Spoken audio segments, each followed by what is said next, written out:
Si ton ou ta partenaire ne va pas bien, est-ce que très rapidement, tu peux lui demander si c'est ta faute? Est-ce que tu y es pour quelque chose?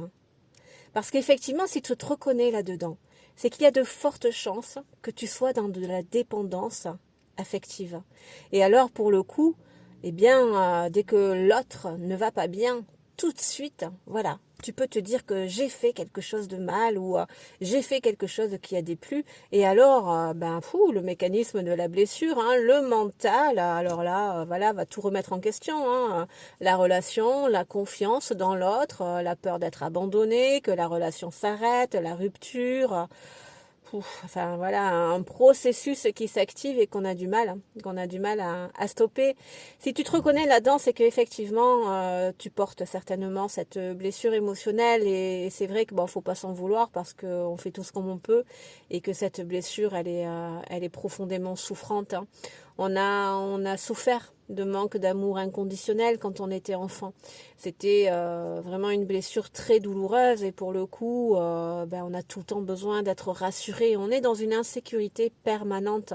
On a tout le temps besoin d'être rassuré et on a tout le temps peur de perdre ce lien, de perdre la relation, de perdre le partenaire. Donc c'est assez invivable, hein, d'autant plus qu'avec cette blessure-là, on est toujours plus ou moins habité par de la tristesse, par de la mélancolie. Donc c'est assez infernal. Bon, la bonne nouvelle, c'est que tu peux la soigner, ta blessure émotionnelle. Hein, voilà, rien n'est figé, rien n'est définitif. Donc comment j'ai envie de te dire, dans la mesure où quand on porte cette blessure émotionnelle, la croyance qu'on a enregistrée par défaut, c'est que seul, on n'est pas capable de se sentir bien. On n'est pas autonome dans nos émotions. Donc là, déjà, il y a une super piste de travail. Puisque mon cerveau pense que je ne suis pas capable de me sentir bien en faisant des choses seule, il ne me reste plus qu'à lui montrer le contraire. Alors, justement, d'apprendre à développer cette autonomie, c'est le moment, effectivement, si tu veux soigner cette blessure, à faire plein de choses seule avec toi-même. Va au cinéma, va boire un chocolat chaud, va avoir une exposition, va faire une balade, va par un week-end dans la ville à côté, tu vois. Alors toutes ces situations-là auront pour effet d'activer ta blessure d'abandon. Mais l'avantage, là, c'est que c'est toi qui l'active et pas une personne extérieure. C'est toi qui l'active et en toute connaissance de cause. Parce que tu veux travailler dessus, à la transformer, à la soigner, tu vois. Donc, effectivement, imagine-toi, tu vas au resto tout seul. Bon, là, le défi est peut-être un peu trop grand. Ça dépend des gens. Au cinéma, bon, peu importe, va au cinéma. La blessure, elle va s'activer. La peur du regard de l'autre, la peur d'être seul. N'abandonne pas ta peur, d'accord? Elle est là, hein, la piste pour guérir sa blessure d'abandon, pour développer son autonomie émotionnelle. J'accueille mon émotion, j'accueille ma peur et je lui parle. Ok, je te vois ma chérie, je vois que tu as peur qu'on aille faire ça tout seul. Tu as peur qu'on n'en soit pas capable. Fais-moi confiance, ma chérie. Je vais te montrer qui je suis et je vais te montrer qu'on peut le faire. Et tu traverses, c'est l'expérience, là, tu vois, c'est la matière, tu rentres dedans, là, tu vois, tu y vas. Et en rassurant ton émotion, t'inquiète, je suis là, on va y arriver. Et tu vas voir que quand tu vas sortir de la salle de ciné, waouh, mais tu vas être, mais fier de toi, oh là là, tu vas ressentir dans ton corps des sensations, des perceptions tellement agréables. C'est ça, justement, qu'il faut créer et qu'il faut multiplier parce que tes cellules, elles vont enregistrer toutes ces bonnes sensations qui vont contribuer à restaurer l'amour de toi-même, l'estime de toi-même, la confiance en toi et surtout, ça va blesser, poser des empreintes positives dans ton cerveau.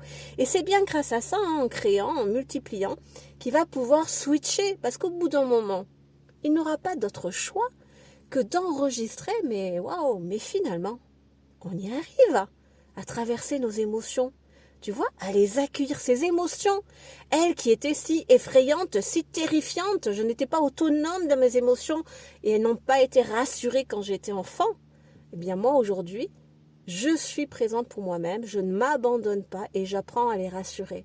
Tu vois, tu vas voir une expo, tu vas boire un chocolat chaud, pareil, l'émotion, la peur va s'activer. Ne l'abandonne pas. Pourquoi tu as ta blessure? Parce que tu n'as pas été rassuré dans tes émotions.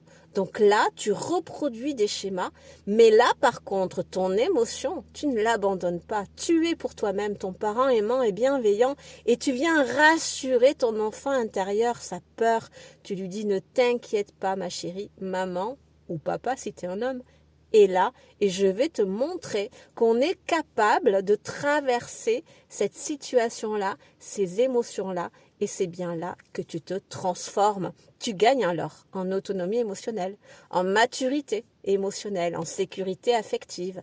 Grâce à toutes ces victoires, tu ressens de plus en plus qui tu es, tu ressens ton pouvoir créateur. Donc c'est vraiment, tu te valides, tu t'apportes cette valeur, cette légitimité, tu vois. Et c'est en cela, pour le coup, que tu deviens pour toi-même ce port d'attache solide. Tu vois, ce n'est plus un partenaire qui devient un port d'attache solide, c'est toi-même. Donc, tu développes cette autonomie. Donc, tu es de moins en moins dans les peurs. Et c'est grâce à ça que ça te libère dans les relations.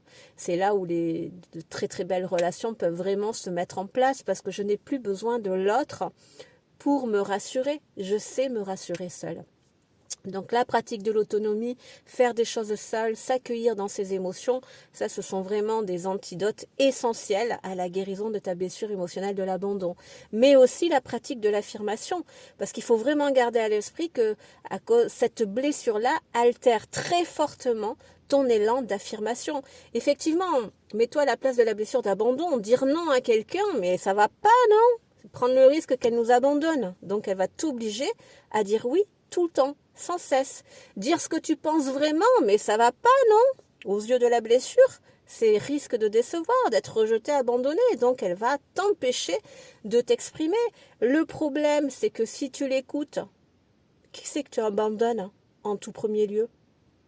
C'est toi, non? Donc fais attention. L'univers, il répond pas à ce qu'on dit, il répond à ce qu'on vibre. Si moi-même je m'abandonne, je vais attirer de l'abandon. Donc c'est la pratique de l'affirmation, c'est apprendre à dire non. Et là, de la même façon, ta blessure va s'activer, peur d'être abandonné, et tu la rassures, tu lui parles. Encore une fois, si tu as tes blessures, c'est parce que ton parent n'est pas resté assez près de toi pour te rassurer, te réconforter. Donc la solution est dans le problème est la solution. Donc à toi aujourd'hui de ne pas t'abandonner et d'apporter du réconfort, de rassurer ton émotion. Et par exemple, si effectivement la peur de dire non, tu as peur qu'on dise non. Ok, tu as peur de quoi? Qu'elle nous abandonne? Ouais, c'est vrai, ça pourrait arriver. Si jamais ça arrive, c'est que cette personne, elle n'est pas bonne pour nous. C'est qu'elle ne nous aime pas véritablement, tu vois. Après, on peut lui dire, si c'est un ami proche, ça m'étonnerait qu'elle nous rejette, qu'elle nous abandonne parce qu'on a dit non. Mais si c'est le cas, écoute, c'est le moment de faire du ménage. C'est vrai que ça fait partie du processus. Mais là, sont vraiment des pistes très concrètes, très efficaces, très sérieuses à la guérison de la blessure émotionnelle de l'abandon. Donc, accueille-toi dans tes émotions pour les rassurer, pour les ressentir et les libérer tout simplement. Et apprends à faire des choses seule avec toi-même pour apprendre à apprécier ta présence. Et c'est bien dans cela que tu vas développer ton autonomie, que tu seras de moins en moins dépendant et que pour le coup, tu ne prendras plus les choses personnellement par rapport à toi. Si ton partenaire ou ta partenaire ne va pas bien, eh bien tu n'auras plus ce réflexe de te remettre complètement et directement en question. Tu vois, parce que c'est vrai que quand on a cette blessure, c'est tout de suite, c'est ma faute, qu'est-ce que j'ai fait? Sauf que non, le monde ne tourne pas autour de nous. On n'a pas la responsabilité du bien-être sur nous, tu vois. Donc, ce chemin permet de trouver le juste milieu aussi dans nos implications émotionnelles, énergétiques, affectives. Allez, bien à toi.